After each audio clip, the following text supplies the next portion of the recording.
So hi Jeremy, how are you? I'm doing great. How are you? Doing well, doing well. London Calling was such a fun ride.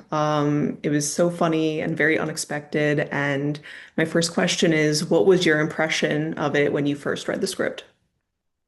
My impression was absolutely yes. Let's do this thing. It was kind of what I've always wanted to do was bridge the gap between what I've done with it and Goosebumps and being like the shy kid, and I really want to take that to being more of an adult actor and being serious and doing like action things.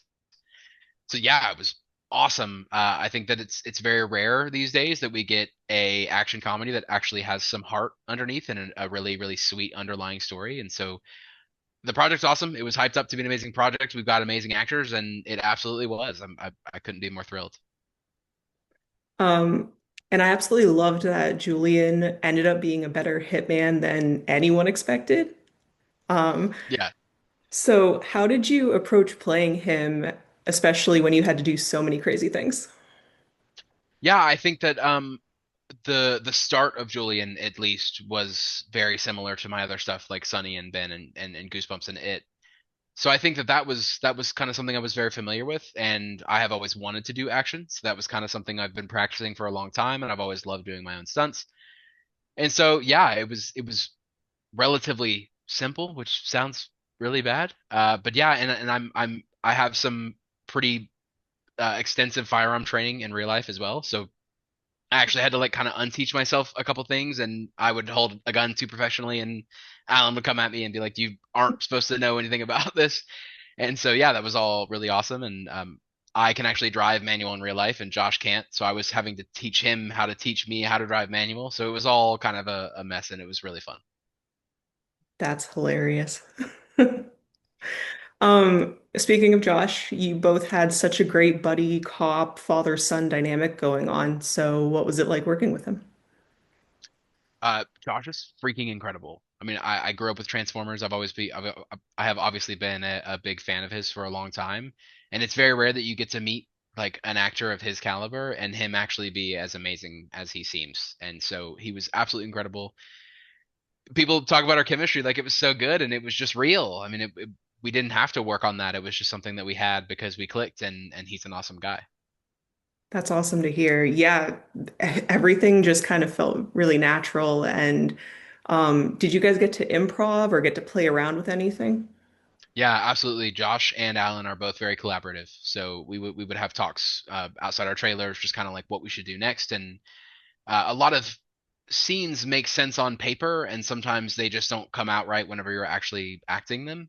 And so we would kind of go through things and try and change the flow. And we had some alternate lines. Somebody was talking about the fun fact that I drop after I can't say as I was almost spoiled a thing, but where I was like, strawberries aren't berries, and we had like six different alternate lines of like fun facts and stuff like that.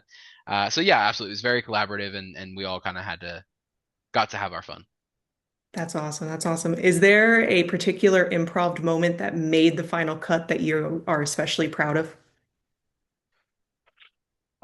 That's tough. I think that a couple of the scenes that I we really got to like improv on, I think didn't make the final cut of the film, which is really unfortunate. Mm. And I think it's more very small, spontaneous things that we decided beforehand. So it's hard to remember exactly what was scripted and what was improv because it's all kind of just flowing into the same like natural state. That's fair. That's fair. Do you have a favorite Julie and Tommy moment? Oh man.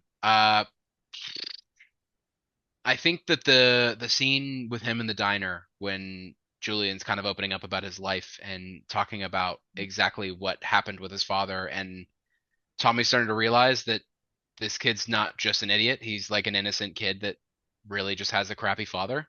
And that's when he starts to kind of open up to him, and they kind of start to begin the blossoming of that awesome friendship, father son kind of a chemistry. And so there's a lot of incredible scenes, but I think that as far as like the pinnacle beginning of the movie, I think that one for sure. I love that. My favorite is when you were legitimately copying him. That was just so funny. Yeah, that was awesome to film. Oh my gosh. Um, Julian does quite a bit throughout the film. You LARP, shoot guns, which you already mentioned, video games, like all kinds of stuff. How much of you did you bring into Julian? A lot more than anyone would think, I think. I am more of like a Julian at the end of the movie kind of person in real life, so it was kind of cool to just kind of like relive that, like my own growing up. And so, yeah, I was playing Halo before I could speak. I'm a huge gamer for sure. I have never LARPed. We kind of LARP professionally, if you think about what acting is exactly. But I have never actually LARPed. It's something that I would be interested in though, for sure. I love like the Renaissance fairs and like cosplay and all that kind of stuff. So absolutely, me and Julian have a lot of parallels for sure. Um, my final question for you is, what are you most excited for people to see when they watch London Calling? I think something different. Me and Josh have never really done this completely. Like this is both of our first like full lead action comedy movie, and I can't wait for people to see kind of like what we're capable of. And I can't wait for people to see the underlying story and the heart of it, and kind of like Julian and Tommy figuring out what being a man really means, because it's not what most people think, and it's definitely not what his dad thinks. So it's a beautiful story. It has a lot of heart, and I can't wait for people to see that because we just don't really get to see that anymore. I couldn't agree more. Couldn't agree more. And I think that's why I loved it so much. So thank you for chatting with me. I loved it. I will be watching it again. Awesome. Thank you so much.